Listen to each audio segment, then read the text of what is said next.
অসম ৰাজ্যিক কৃষি বিপণন পৰিষদৰ অনুমোদিত বজাৰ দৰ এনেধৰণৰ খাৰুপেটীয়া বজাৰত তিতাকেৰেলাৰ ন্যূনতম মূল্য প্ৰতি কুইণ্টলত ২,৮০০ টকা আৰু অধিকতম মূল্য প্ৰতি কুইণ্টলত ৩,০০০ টকা।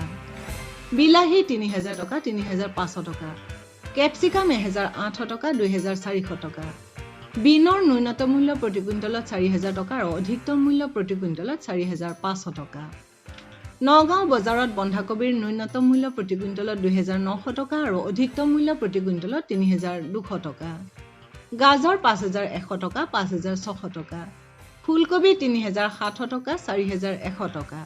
তিয়ঁহৰ ন্যূনতম মূল্য প্ৰতি কুইণ্টলত ৩,৫০০ টকা আৰু অধিকতম মূল্য প্ৰতি কুইণ্টলত ৩,৮০০ টকা। শিৱসাগৰ বজাৰত কোমোৰাৰ ন্যূনতম মূল্য প্ৰতি কুইণ্টলত ২,২০০ টকা আৰু অধিকতম মূল্য প্ৰতি কুইণ্টলত ২,৪০০ টকা। বিট ৩,৯০০ টকা ৪,৩০০ টকা। বেঙেনা ৫,৬০০ টকা ৬,২০০ টকা। আদাৰ ন্যূনতম মূল্য প্ৰতি কুইণ্টলত ৮,৬০০ টকা আৰু অধিকতম মূল্য প্ৰতি কুইণ্টলত ৯,৫০০ টকা। পামহি বজাৰত মূলাৰ ন্যূনতম মূল্য প্ৰতি কুইণ্টলত ৪,০০০ টকা আৰু অধিকতম মূল্য প্ৰতি কুইণ্টলত ৪,৪০০ টকা। জিকা ৪,০০০ টকা ৪,৪০০ টকা। বিলাহী ৩,৩০০ টকা ৩,০৭০ টকা। ৰঙালাওৰ ন্যূনতম মূল্য প্ৰতি কুইণ্টলত ২,০০০ টকা আৰু অধিকতম মূল্য প্ৰতি কুইণ্টলত ২,২০০ টকা।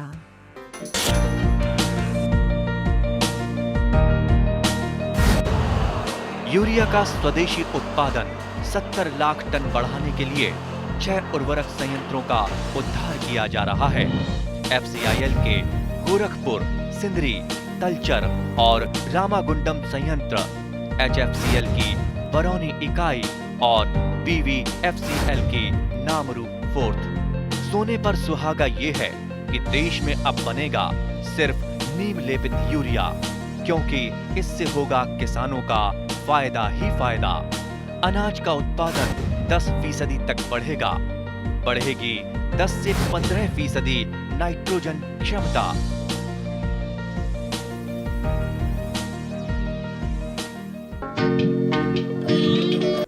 গ্ৰীষ্ম আৰু শৰৎকালীন বতৰত হোৱা শাক পাচলিসমূহৰ ভিতৰত বেঙেনা হ'ল এবিধ অতি পুষ্টিকৰ আৰু লাভজনক পাচলি। ইয়াত যথেষ্ট পৰিমাণে ভিটামিন আৰু খনিজ লৱণ পোৱা যায়। বজাৰত অধিক চাহিদা আৰু লাভৰ সম্ভাৱনা থকাৰ বাবে বেঙেনা খেতিয়ে কৃষকৰ মাজত যথেষ্ট জনপ্ৰিয়তা অৰ্জন কৰা দেখা গৈছে। বেঙেনাত শৰীৰৰ বাবে উপযোগী বিভিন্ন ধৰণৰ পোষক মৌল যথেষ্ট পৰিমাণে পোৱা যায়। প্ৰতি 100 গ্ৰাম বেঙেনাত থকা পোষক মৌলৰ পৰিমাণ হ'ল এনেধৰণৰ: শক্তি 35 calorie, protein 8.2 gram, carbohydrate 8.24 gram, potassium 168 milligram, স্নেহ পদাৰ্থ 0.23 gram, calcium 6 milligram, sodium 1 milligram, vitamin C 1.3 milligram, vitamin B6 85 microgram, vitamin K 2.9 microgram, আঁহ 2.5 গ্ৰাম। ৰাজ্যখনৰ বিভিন্ন জিলাৰ লগতে নগাঁও জিলাৰ কৃষকসকলেও ব্যৱসায়িক ভিত্তিত শাক পাচলিৰ খেতি কৰা দেখা যায়। জিলাখনৰ বিভিন্ন অঞ্চলৰ কৃষকসকলে থলুৱাভাৱে উপলব্ধ হোৱা জাতবিলাকৰ উপৰিও অধিক উৎপাদনক্ষম জাতৰ সঁচ ব্যৱহাৰ কৰি বেঙেনাৰ খেতি কৰা দেখা যায়। জিলাখনৰ কলিয়াবৰ কৃষি মহকুমাৰ হাটবৰ কৃষি চক্ৰৰ অন্তৰ্গত আৰিমাৰী নামৰ গাঁওখনৰ এজন প্ৰগতিশীল অভিজ্ঞ কৃষক তৰুণ ৰাজখোৱাই থলুৱা জাতৰ সঁচ ব্যৱহাৰ কৰি 3 বিঘা মাটিত বেঙেনাৰ খেতি কৰা দেখা গ'ল। উন্নতভাৱে কৰা বেঙেনাৰ খেতিডৰাৰ কৃষিকাৰ্য, প্ৰতিপালন আৰু বিপণন সম্বন্ধে অভিজ্ঞ কৃষক তৰুণ ৰাজখোৱাই আমাৰ আগত এইদৰে কয়। কি কি খেতি কৰিছে? মই বেঙেনা কৰিছোঁ 3 বিঘা আৰু ভোল খেতি আছে 3 কঠা। হয়, এনে মুঠ মাটি কিমান আছে আপোনাৰ? মুঠ মাটি ইয়াত আমাৰ আছে 5 বিঘা, 7.5 বিঘা আছে। হয়, দুজনে মিলি কৰি আছোঁ। আৰু ধান কৰিছে? ধান ইয়াত নাই কৰা, মোৰ বেলেগত কৰা আছে। ইয়াত বেঙেনা খেতিয়ে কৰিছে? বেঙেনা খেতি আৰু ভোল খেতি আছে। এইখিনি বেঙেনা আপোনাৰ? মোৰে। কি জাত কৰিছে এইটো লোকেল জাতটো। ইয়াতে বেঙেনা খেতিটো পাচলি হিচাপে কৰিছে ন? হয়, পাচলি হিচাপে। ইয়াতে বেঙেনাটো ইয়াত বহুত চাহিদা আছে নেকি? মানে কি বেঙেনা চাহিদা আছে। বেঙেনা মানে বাৰিষা ছিজনত চৰ অঞ্চলত পানী উঠি যায় তেতিয়া মানে ইয়াত আমাৰ যিবিলাক হেৰিয়ত আছে তাত মানে শাক চব্জিটো কমি যায় কমি যোৱাৰ ক্ষেত্ৰত আমি মানে এই বাৰিষা ছিজনটো আমি অলপ ওখ মাটি বাছি ল'লোঁ যে এইটো ছিজনত আমি এইটো খেতি কৰিলে আমি অকণমান লাভৱান হ'ব পাৰিম আমি লাভৱান হোৱাৰ লগে লগে অন্যও যাতে সুবিধা পায় সেই কাৰণে আমি খেতিটো বাছি ল'লোঁ এইটো কি জাত কৰিছে এইটো লোকেল জাতটো কৰিলোঁ লোকেল জাতৰ এইটো বীজটো সংৰক্ষণ কৰে নে কাৰোবাৰ পৰা সংগ্ৰহ কৰে এই দোকানৰ পৰা সংগ্ৰহ কৰি আনো এনেই মানে থলুৱা হিচাপে কি বুলি জনা যায় থলুৱা হিচাপে এইটো হেৰি আমি চিনাত বুলিয়ে কওঁ আৰু এতিয়া ইয়াৰ পৰা আপুনি বীজ ৰাখিব নে কি নাই আমি ইয়াৰ পৰা বীজ নাৰাখোঁ আমি মানে ইয়াৰ পৰা বীজ ৰাখি আমি হেৰি কৰিব নোৱাৰোঁ এইটো চাৰ্টিফাইড কৰি ৰাখিব নোৱাৰোঁ যে এইটো কোন মাহত কৰিছিলে মই এইটো আমি ধৰক মাঘত গুটিটো পেলাইছোঁ মাঘৰ লাষ্টৰ ফালে পেলাইছোঁ আপোনাৰ চ'তৰ লাষ্ট পৰীক্ষত আমি লগাইছোঁ এইটো মানে একমাহ এইটো পুলি বাৰীত পেলাই লৈছে অঁ পুলি পেলাই লৈছোঁ বাৰীত আচ্ছা কেইদিনীয়া পুলি লগাইছে এইটো আমাৰ ধৰক 30 দিন বা 25 দিনৰ ভিতৰত আমি পুলিটো হেৰি কৰিছোঁ ইয়াতে এই 3 বিঘাৰ কাৰণে কিমান বীজ সিঁচিছিলে আপোনাৰ 3 বিঘাত আপোনাৰ ভালকৈ গজিলেতো 2 পেকেটেই হৈ যায় পুলি বাঢ়িছে আমি 6 পেকেট পেলোৱা হৈছে বেঙেনা খেতিৰ বাবে ওখ ৰ'দ ঘাই বালিচহীয়া মাটিয়ে উত্তম অতিৰিক্ত পানীভাগ ওলাই যোৱাৰ ব্যৱস্থা থাকিলে পলসুৱা মাটিটো ইয়াৰ খেতি কৰিব পৰা যায় বেঙেনা খেতিৰ বাবে উন্নত জাতৰ সজবোৰ হ'ল এনেধৰণৰ পুছা পাৰ্পল ৰাউণ্ড পুছা পাৰ্পল লং পুছা পাৰ্পল ক্লাষ্টাৰ পুছা ভৈৰৱ পুছা ক্ৰান্তি কল্যাণপুৰ পণ্ট সম্ৰাট JC1 BW12 JC2 BW34 ইত্যাদি এইবিলাক উন্নত জাতৰ সচৰ বাহিৰেও বহু কৃষকে জনপ্ৰিয় থলুৱা জাত যেনে বৰবেঙেনা ভোলা বেঙেনা খাৰুৱা বেঙেনা ছাগলী শিঙীয়া বেঙেনা কুচিয়া বেঙেনা কণী বেঙেনা আদিও ঠাই বিশেষে কৃষকৰ মাজত প্ৰচলন হৈ থকা দেখা যায়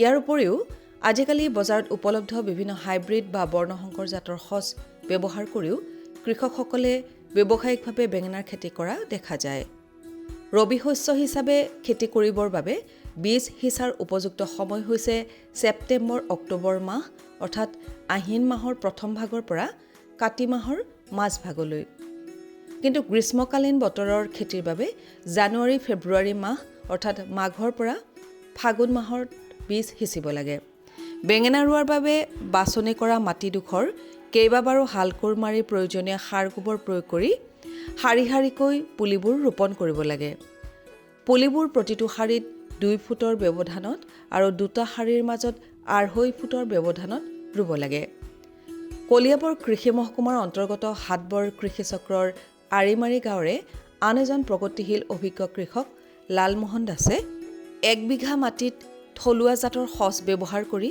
বেঙেনাৰ খেতি কৰা দেখা গ'ল উন্নত পদ্ধতিৰে কৰা বেঙেনা খেতিডৰাৰ প্ৰতিপালন সাৰ প্ৰয়োগ আৰু বিপণন সম্বন্ধে প্ৰগতিশীল কৃষক লালমোহন দাসে আমাক এইদৰে জানিবলৈ দিয়ে আপোনাৰ মাটি কিমান আছে মাটি 2 বিঘা কি খেতি কৰিছে বেঙেনা কৰোঁ কবিও কৰোঁ বেঙেনা কেইবিঘা কৰিছে বেঙেনা 1 বিঘা কি জাত কৰিছে সিংনাথ এইটো থলুৱা জাত নেকি লোকেল জাত লোকেল জাত কিমান দিন হ'ল কৰা মোটামুটি 7 মাহত লগাইছোঁ আমি 5 মাহমান হৈ গ'ল এই বীজটো ক'ৰ পৰা লৈছিলে এইটো আমবাগান দোকানৰ পৰা আনিছোঁ থলুৱা জাতৰ বীজ আনিছিল ন হয় ছাৰ আপুনি 1 বিঘা কৰিছে হয় 1 বিঘাত কিমান বীজ লাগে 1 বিঘাত 2 পেকেট লাগে 2 পেকেট মানে 20 গ্ৰাম 20 গ্ৰাম 20 গ্ৰাম এইটো আগতে কঠীয়া মানে পুলি গজাই লয় ন হয় পুলি গজা এই কঠীয়াতলিটো কেনেকৈ বনায় কওকচোন অলপ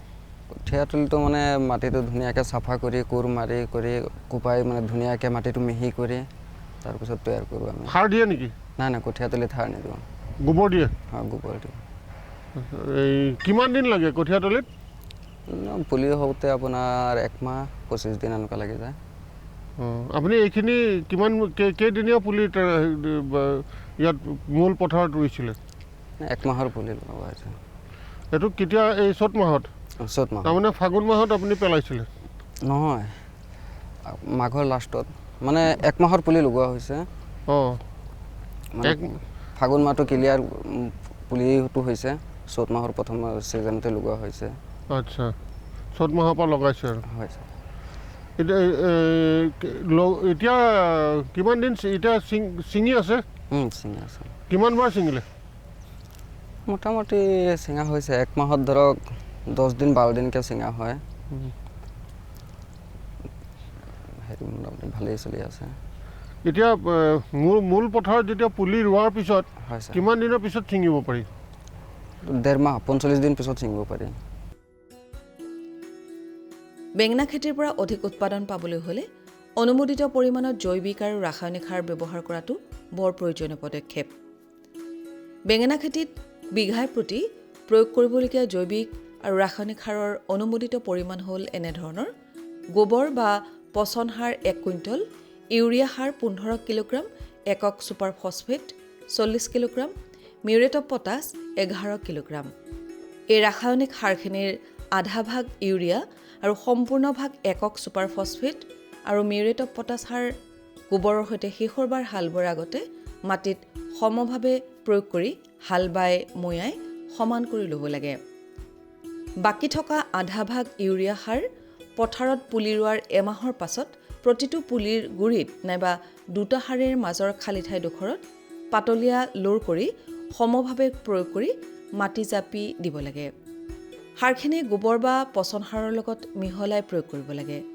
পথাৰত পুলি ৰোৱাৰ পৰা সজাল ধৰালৈকে সদায় আবেলি এবাৰ পানী যোগান ধৰিব লাগে আৰু পিছত প্ৰয়োজন অনুসৰি 10 পৰা 12 দিনৰ ব্যৱধানত পানী যোগান ধৰিব লাগে শস্যডৰাৰ পৰা অলাগতিয়াল বনবাদবোৰ মাজে মাজে চিকুণাই দিব লাগে বেঙেনা খেতিৰ উন্নত কৃষি পদ্ধতি সাৰ প্ৰয়োগ আৰু বিপণন সম্বন্ধে কলিয়াবৰ মহকুমা কৃষি বিভাগৰ এজন সহকাৰী কৃষি পৰিদৰ্শক গোপাল শৰ্মাই আমাক এইদৰে জনায় প্ৰথমতে লোকেল জাতৰ তেওঁলোকে বজাৰত চাহিদা অনুসৰি বীজ বাছি লয় জাতটো বাছি লয় লোকেল জাত এইটো শ্ৰীনাথ বুলিও কয় আপোনাৰ 2 পেকেট লাগে প্ৰতি বিঘাত এনে 3 বিঘা আছে ইয়াত 6 পেকেট কঠীয়া তেওঁলোকে আপোনাৰ 10-12 হাত দীঘল 6-7 হাত এনেকৈ মানে পুতলে বীজতলী বনাই লয় কোৰ চোৰ মাৰি ধুনীয়াকৈ ফুটছাই দি লয় সাৰ চাৰ অলপ ছটিয়াই লয় পটাছ ইউৰিয়া গোবৰ দিয়ে নে হয় গোবৰ অলপ দিয়ে ফুটছাই গোবৰ দি লৈ ধুনীয়াকৈ মাটিখিনি প্ৰায় এসপ্তাহ আগৰ পৰা খানি খুচৰি সমান কৰি লয় বন বাট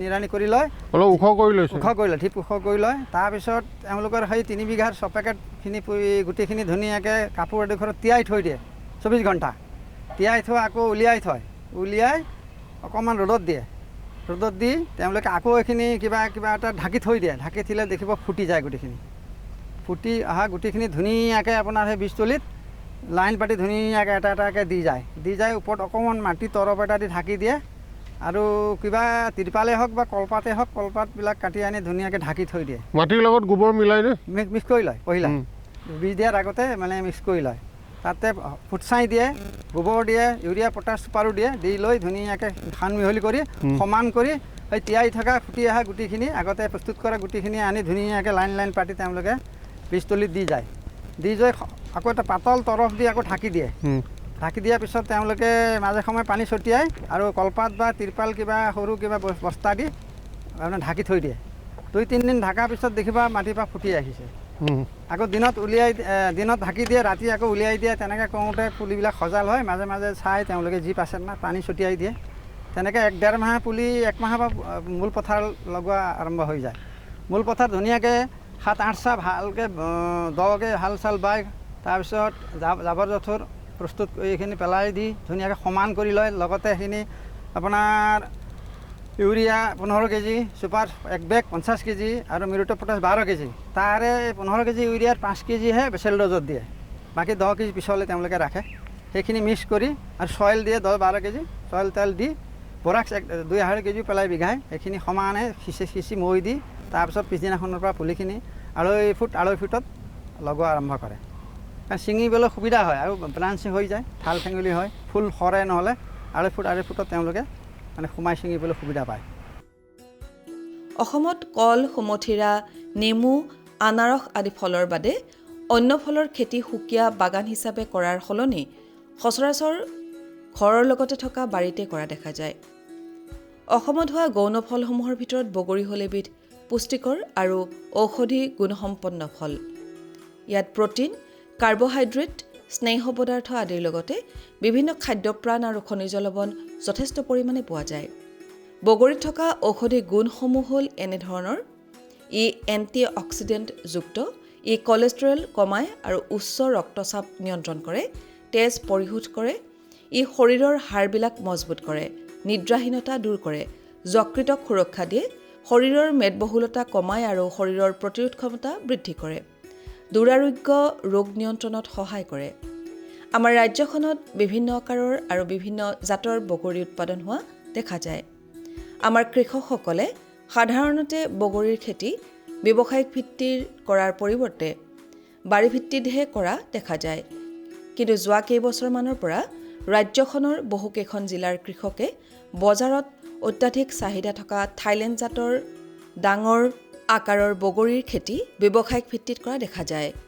আপেল সদৃশ ডাঙৰ আকাৰৰ হোৱাৰ বাবে এই বগৰীক আপেল বগৰী বা এপল বেৰ বুলি কোৱা হয়। দৰং জিলাৰ দলগাঁও কৃষি মহকুমাৰ অন্তৰ্গত বিহদিয়া, গদাইঝাৰ, কাহিবাৰী, আলিকাষ, ডাকচকী আদি কেইখনমান গাঁৱৰ বহুকেইজন উদ্যোগী কৃষকে সম্পূৰ্ণ ব্যৱসায়িক ভিত্তিত পথাৰত এই আপেল বগৰীৰ খেতি কৰিবলৈ লোৱা দেখা গৈছে। পুলি ৰোৱাৰ 2-3 বছৰৰ ভিতৰতে ফল লাগিবলৈ আৰম্ভ কৰা এই আপেল বগৰীৰ খেতিৰ পৰা ভালেখিনি লাভ পাবলৈ সক্ষম হ'ব বুলি উদ্যোগী কৃষককেইজন বৰ আশাবাদী। দলগাঁও কৃষি মহকুমাৰ অন্তৰ্গত বিহদিয়া গাঁৱৰ এজন প্ৰগতিশীল কৃষক মুজাহিদুৰ ৰহমানে 3 বিঘা মাটিত উন্নত পদ্ধতিৰে এই আপেল বগৰীৰ খেতি কৰা আমাৰ পৰিলক্ষিত হয়। ব্যৱসায়িক ভিত্তিত কৰা এই আপেল বগৰী ডৰাৰ বিভিন্ন কৃষি কাৰ্য, প্ৰতিপালন আৰু বিপণন সম্বন্ধে প্ৰগতিশীল কৃষক মুজাহিদুৰ ৰহমানে আমাৰ আগত এইদৰে ব্যক্ত কৰে। আপুনি আপেল বগৰী খেতি কৰিছে? হয়। কেইবিঘা কৰিছে? 3 বিঘা। কি কি জাত কৰিছে? তাতে আমাৰ 2টা জাত আছে, এই ধৰা 3টা জাত আছে। এটা মেচিন দিয়া আপেল আৰু এটা থাইলেণ্ড। কিমান দিন হ'ল এইটো লগোৱা? এইটো 2 বছৰ হ'ল। 2 বছৰ? 2 বছৰ হ'ল। আগতে কি খেতি কৰিছিলে? আগতে ধৰক আপোনাৰ কবি কৰিছিলোঁ, শাক পাচলিবিলাক কৰিছিলোঁ এইবিলাক। বগৰীটো কিয় বাছি ল'লে তাৰপিছত? বগৰীটো আপোনাৰ আমি ভাবি চালোঁ, ধৰক আপোনাৰ ইয়াতে আপোনাৰ বহুত বেনিফিট আছে। বগৰীত আপোনাৰ 1 বিঘাত আপোনাৰ 80,000 টকা খৰচা হয়, আপোনাৰ 2 লাখ 2.5 লাখ টকা বিক্ৰী কৰা যায় আৰু। এইটো 2 বছৰ হৈছে? 2 বছৰ হৈছে। এইটো ইয়াৰ কি কাটিং ৰুৱে নেকি? ডাল হয়, ৰুৱে? কাটিং। ক'ৰ পৰা আনিছে এইটো? এইটো আমি কলকাতাৰ পৰা আনিছিলোঁ। কলকাতাৰ পৰা আনিছে? হয়। এতিয়া 1 বিঘাত কিমান এনেকুৱা কাটিং লাগে? 1 বিঘাত আপোনাৰ ধৰক আপোনাৰ হেৰি লাগে, 300 লাগে। ইয়াত দূৰত্বটো কেনেকৈ দিয়ে? দূৰত্ব আপোনাৰ 6 ফুট। 6 ফুট মানে 6 ফুট বা 6 শাৰীৰ পৰা ফুট। শাৰীলৈ, আৰু হয়, হয়। গছৰ পৰা গছলৈ? গছৰ পৰা গছলৈ আপোনাৰ 5 ফুট 6 ফুট দিলে হৈ যায়। তাৰমানে এইটো চাৰিচুকীয়া হেৰিত মানে স্কোৱাৰ হয়, প্লেণ্টেশ্যন কৰে আৰু। 300 বিঘাত 300 জোপাত এবিঘা কভাৰ হয়? হৈ যায়। ৰোৱাৰ কিমান দিনৰ পিছত ফল আহে? ধৰক আপোনাৰ মাৰ্চ এপ্ৰিলত যদি আমি লগাওঁ, আপুনি অহাবাৰ জানুৱাৰীত বিক্ৰী কৰিব পাৰিব। অঁ, এই 2 বছৰ, এইখিনি কেইবছৰ হ'ল? এইটো 2 বছৰ হ'ল। 2 বছৰ। এইটো বিক্ৰী কৰিছেনে? হয়, কৰিছোঁ। কেইবাৰ কৰিছে? একবাৰে আমি কৰিলোঁ, হয়। আৰু এবাৰ আহি আছে। খৰচ কিমান পৰে 1 বিঘাত? 1 বিঘাত আপোনাৰ 80,000 টকা খৰচা যায়। চব লৈ মানে বাঁহ চাহ লৈ আপোনাৰ 80,000 টকা যায়। কিন্তু কি সাৰ দিয়ে? এইটো আপুনি ফাৰ্ষ্ট টাইম ধৰক আপোনাৰ গোবৰ দিব লাগে, তাৰপিছত আপোনাৰ কিছু হেৰি কিবা গোবৰ কিমান দিয়ে বিঘাত? বিঘাত আমি 2 গাড়ীকৈ দিওঁ। এতিয়া যোৱাবাৰ আপুনি বিঘাত কিমান পাইছিলে? যোৱাবাৰ আমি 1 বিঘাত ধৰক আপোনাৰ হেৰি পাইছিলোঁ, 2,20,000 2,30,000 টকা পাইছিলোঁ আমি। লাভ কিমান হ'ল? লাভ হ'ল ধৰক আপোনাৰ 80,000 টকা আমাৰ হেৰি হয়, আমাৰ খৰচা হয়। 1,20,40,000 1,20,40,000 লাভ হৈছিলে। 1.5 লাখ মান থাকে আৰু। আপেল বগৰীৰ গছৰ উচ্চতা মধ্যমীয়া, অৰ্থাৎ মাটিৰ পৰা 6 পৰা 7 ফুটমান ওখ হয়। এই বগৰীৰ গছত কাঁইট নাথাকে। থলুৱা জাতৰ বগৰী কৰাৰ অভিজ্ঞতাৰে পুষ্ট আমাৰ কৃষকসকলৰ বাবে উন্নত থাইলেণ্ড জাতৰ বগৰীৰ খেতি আপেক্ষিকভাৱে নতুন। এই আপেল বগৰীক থাইলেণ্ড বগৰীৰ উপৰিও মাধৱপুৰী বগৰী নামেৰেও জনা যায়। মুকুলন আৰু জোৰা কলম পদ্ধতিৰে আপেল বগৰীৰ ৰোপণ সামগ্ৰী তৈয়াৰ কৰি ইয়াৰ খেতি কৰা হয়। অধিক উৎপাদনৰ সম্ভাৱনা থকা এই আপেল বগৰীৰ খেতি কৃষকৰ মাজত ক্ৰমান্বয়ে জনপ্ৰিয় হোৱা দেখা গৈছে। বছৰটোৰ ভিতৰতে দুবাৰকৈ এই খেতিৰ পৰা ফল চপাব পাৰি। প্ৰথম বছৰত এজোপা গছৰ পৰা 20 পৰা 25 কিলোগ্ৰামকৈ উৎপাদন পোৱা যায়। ইয়াৰ পাছৰ বছৰৰ পৰা এই উৎপাদন 50 পৰা 100 কিলোগ্ৰামলৈকে বৃদ্ধি হোৱাৰ সম্ভাৱনা থাকে। এই বগৰীবিধ দেখিবলৈ আপেলৰ নিচিনা আৰু পকিলে ইয়াৰ ৰং আপেলৰ দৰে ৰঙা হয়। এই ৰসাল ফলবিধৰ প্ৰতিটো ফলৰ ওজন 50 গ্ৰামৰ পৰা 125 গ্ৰাম পৰ্যন্ত হোৱা দেখা যায়। সাধাৰণতে এইবিধ ফলৰ গছত পোক পৰুৱা আৰু বেমাৰ আজাৰৰ প্ৰকোপ কম বুলি জনা যায়।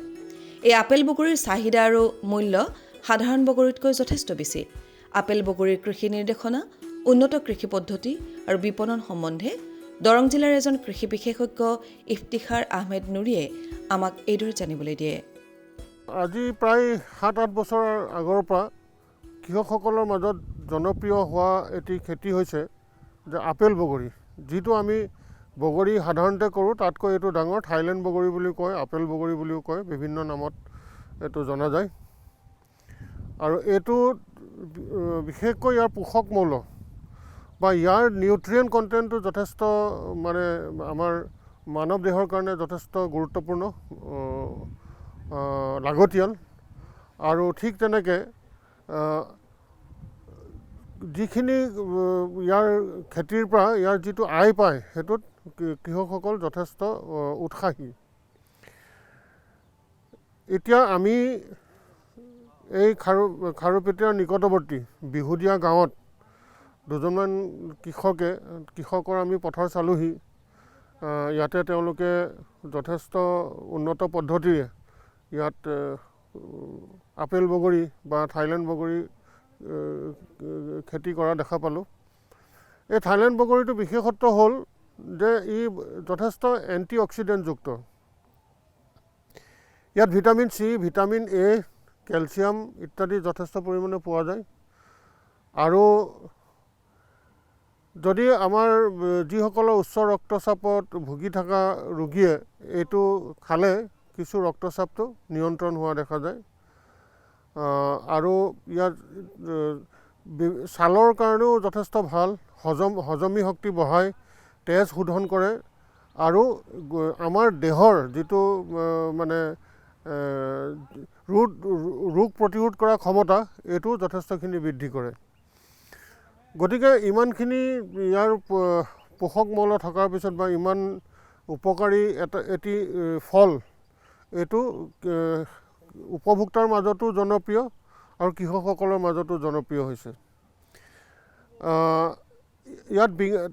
ইয়াৰ কাটিং বা ইয়াৰ পুলি ৰোৱা হয়, পুলি ৰোপণ কৰা হয়। বিঘাত প্ৰায় 300 কাটিং দৰকাৰ হয় আৰু ৰোৱাৰ পিছত প্ৰায় 8 মাহৰ ভিতৰতে প্ৰথমবাৰ ইহঁতে ফল দিয়ে, 8-10 মাহৰ ভিতৰত। আৰু ইয়াত তেওঁলোকে যথেষ্ট পৰিমাণে ৰাসায়নিক সাৰ জৈৱিক সাৰ দি এইটো কৰা বুলি তেওঁলোকে কৈছে।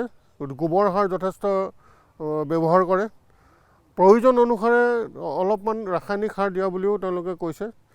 গতিকে ইয়াৰ যিটো গছবিলাকৰ বাঢ়ন আমি লক্ষ্য কৰিছোঁ যে যথেষ্ট উৎসাহজনক। আৰু এতিয়া বগৰী লাগিবলৈ মানে ফুল আহিবলৈ সময় হৈছে আৰু 1-2 মাহৰ পিছত আহি যাব। বজাৰত যথেষ্ট চাহিদা থকা এই আপেল বগৰীৰ খেতি কৰি কৃষকসকল যথেষ্ট লাভৱান হ'ব পাৰিব। किसान भाइयों गांठ बांध लो बहुत है काम की, समृद्धि के पैगाम की। मिट्टी के मिजाज को समझो, मिट्टी के हर राज को समझो, मिट्टी की तुम जांच कराओ, मुफ्त सॉइल हेल्थ कार्ड ले जाओ।